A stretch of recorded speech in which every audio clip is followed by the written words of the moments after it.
मित्रों, महाकाल दरबार चैनल में आप सभी का स्वागत है।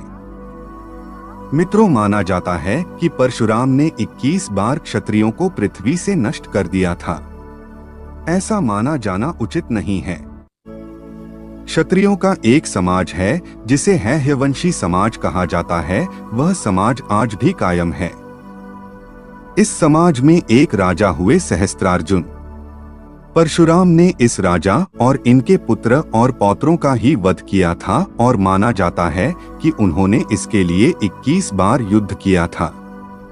सहस्त्रार्जुन एक चंद्रवंशी राजा था। इन्हीं के पूर्वज थे महिष्मंत, जिन्होंने नर्मदा के किनारे महिष्मती, आधुनिक महेश्वर नामक नगर बसाया। इन्हीं के कुल में आगे चलकर दुर्दुम के उपरांत कनक के 4 पुत्रों में सबसे बड़े कृतवीर्य ने महिष्मती के सिंहासन को संभाला। भार्गववंशी ब्राह्मण इनके राज पुरोहित थे। भार्गव प्रमुख जमदग्नीशी, परशुराम के पिता, से कृतवीर्य के मधुर संबंध थे। कृतवीर्य के पुत्र अर्जुन थे। कृतवीर्य के पुत्र होने के कारण उन्हें कार्तवीर्यार्जुन भी कहा गया। कार्तवीर्यार्जुन ने अपनी आराधना से भगवान दत्तात्रेय को प्रसन्न किया था। भगवान दत्तात्रेय ने युद्ध के समय कार्तवीर्यार्जुन को 1000 हाथों का बल प्राप्त करने का वरदान दिया था, जिसके कारण उन्हें सहस्त्रार्जुन कहा जाने लगा। सहस्त्रार्जुन के पराक्रम से रावण भी घबराता था।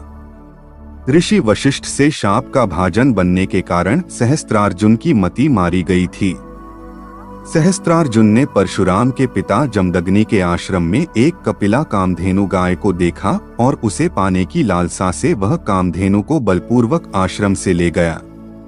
जब परशुराम को यह बात पता चली तो उन्होंने पिता के सम्मान के खातिर कामधेनु वापस लाने की सोची और सहस्त्रार्जुन से उन्होंने युद्ध किया। युद्ध में सहस्त्रार्जुन की भुजाएं कट गई और वह मारा गया। तब सहस्त्रार्जुन के पुत्रों ने प्रतिशोधवश परशुराम की अनुपस्थिति में उनके पिता जमदग्नि का वध कर डाला। परशुराम की मां रेणुका पति की हत्या से विचलित होकर उनकी चिताग्नि में प्रविष्ट हो सती हो गई। इस घोर घटना ने परशुराम को क्रोधित कर दिया और उन्होंने संकल्प लिया, मैं हैहयवंश के सभी क्षत्रियों का नाश कर दूंगा। तब अहंकारी और दृष्ट हैहय क्षत्रियों से उन्होंने 21 बार युद्ध किया था। शुद्ध परशुराम जी ने प्रतिशोधवश सर्वप्रथम है की महिष्मती नगरी पर अधिकार कर लिया। कार्तवीर्यार्जुन के दिवंगत होने के बाद उनके 5 पुत्र जयध्वज, शूरसेन, शूर, वृष और कृष्ण अपने अस्तित्व की लड़ाई लड़ते रहे। जयध्वज के 100 पुत्र थे, जिन्हें तालजंग कहा जाता था, क्योंकि यह काफी समय तक ताल ठोंककर अवंती क्षेत्र में जमे रहे। लेकिन परशुराम के क्रोध के कारण स्थिति अधिक विषम होती देखकर इन तालजंगों ने वितिहोत्र, भोज, अवंती, तुंडिकेरे तथा शर्यात नामक मूल स्थान को छोड़ना शुरू कर दिया।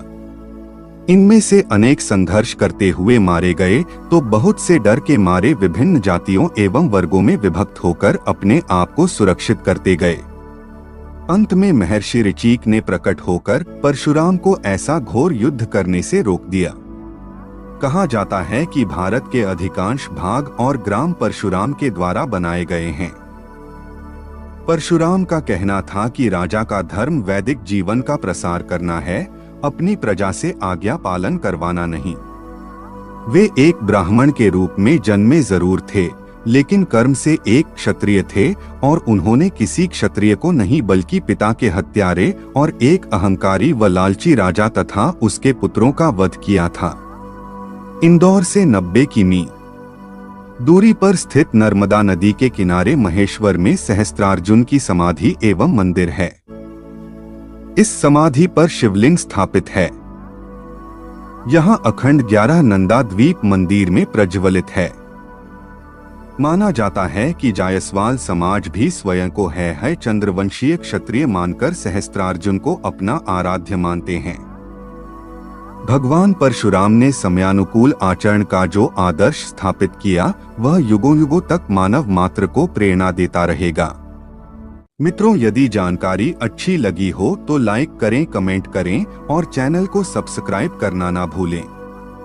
जय श्री राम। हर हर महादेव।